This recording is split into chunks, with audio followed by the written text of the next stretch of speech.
So this is a public service announcement from Bad Born Angel. I have something to share with you guys. Don't be too shocked about it. My brain works like that, and I'm actually baffled, flabbergasted, and amazed at the fact that after listening only once, to what's her name, Amanda Gorman's poem, and reading the whole backlash, all the awesome comments, and did you all miss? Did you all miss the fact that the whole poem, as she was reciting to me, um, felt like a call to an uprising, felt like a call to all the black people worldwide. Not, I didn't have what I didn't feel she was addressing or she was speaking to. She was not speaking to the whole of America and the American people, all colors and ethnicities in it. I felt after reciting that poem and listening to her whole physique, her facial features, the way she uses her hands, and maybe it's because I similarly perform like she does. I like to use my hands to, you know,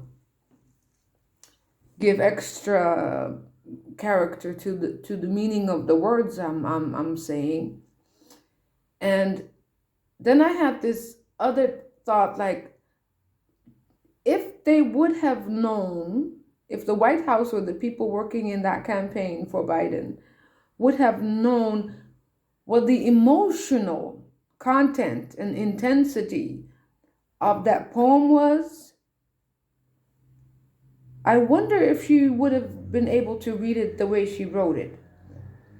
Because I myself have experienced that. There was this one example I wrote in to a writer's contest, and it was like a 3-4 page poem. I think it was 3 letters of love to my blood, if I'm not mistaken.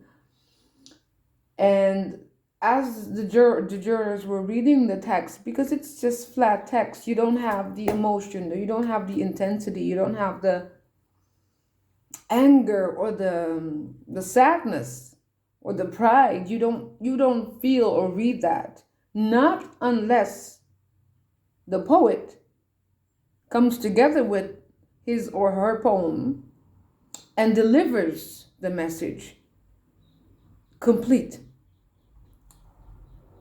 And I was thinking, okay, maybe that's the reason why she was able to read it out loud, but I do not think, and I still think that they don't realize there's literally no clue in the people there how hard of a poem that actually was. Because if you yourself are a poet, or you read poems on a daily regular basis, if you yourself would read it out loud, you would hear. I bet it's somebody printed it out. I'm sure there's transcripts of the whole day. If you would yourself, or just go back and watch the clip several times over, you will hear the calling. You will hear her speaking literally to all the black people. And I think what I feel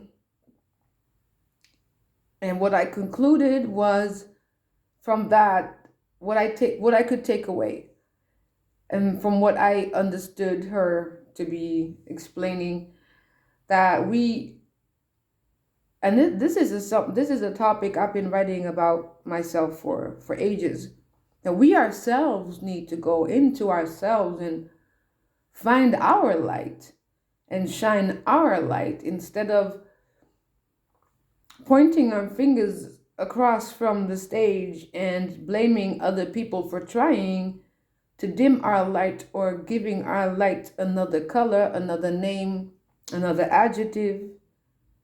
And we should let all of that go and really start building for ourselves. I mean, it's not like we cannot build. We've been building the world since ever, um, since forever. So it's not a lack of knowledge, there's not a lack of intelligence, there's not a lack of people, but there is a lack of the sense of community. There is a bigger, increasing lack of even just a sense of humility and compassion amongst our own people. Because as we are pointing our fingers across to the other side, we ourselves do things we should not be doing. We ourselves say things we should not be saying. We ourselves get involved in fights and altercations we should not be getting ourselves involved in. We ourselves walk around with this sense of entitlement and like an alpha and omega claim to demanding respect for doing absolutely nothing but existing, or for just huddling a street corner and thinking that that is something you own and therefore you get to rule it. That's just the colonist way of thinking, which is even sadder, knowing that it's actually black youth on the corners doing those same things. If I look at the girls, if I scroll through Instagram or TikTok, I'm not, or the other one, what's it called? I forgot the name. And at least it's something I can't do. I can't, and it drags it just drains my phone from battery. I just can't do that. Maybe I'm too old. But there's a lot of things I look back and look at the black community, all the black communities, because when I say black community, of course, I'm not referring to one nation, because there are different nations, there are different cultures.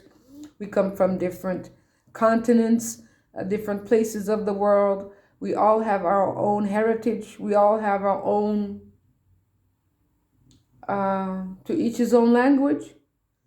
Me, myself, my DNA is composed of 10 ethnicities and 3 separate genetic groups, spanning from Solomon's Islands all the way to Mesoamerica. So I'm all over the map. Or I call that maybe that's the reason why I call myself a worldly human. I don't call myself an African. I don't describe myself as a European. I don't, because any word I would use to describe myself as that would just be maybe 5 or 10% of the whole of me, and that is not who I am. I'm more than that. So, but did you guys miss that?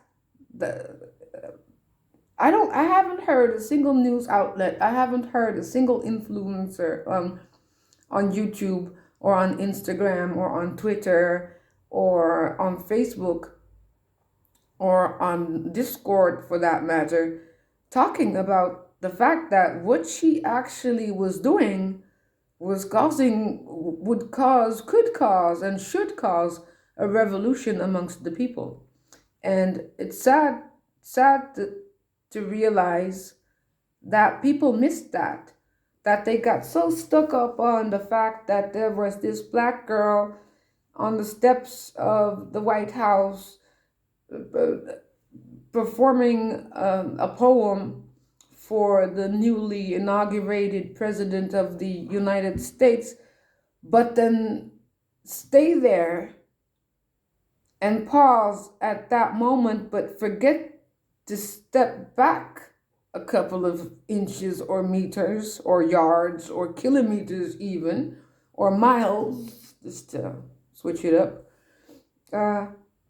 to actually listen and hear and feel, besides the pride, also the necessity to go out and change ourselves.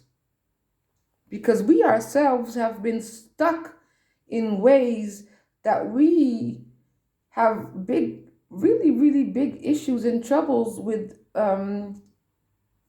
yeah, letting that go. And we should go back also inside in our own selves and find our humanity and our compassion, um, even before we find our true colors again.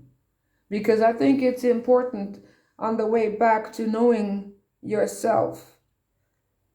The best advice I can give you is become a human being again first and then travel that journey. Because if you still have a mindset that consists or lives off of a low vibrational way of thinking, you will never be able to understand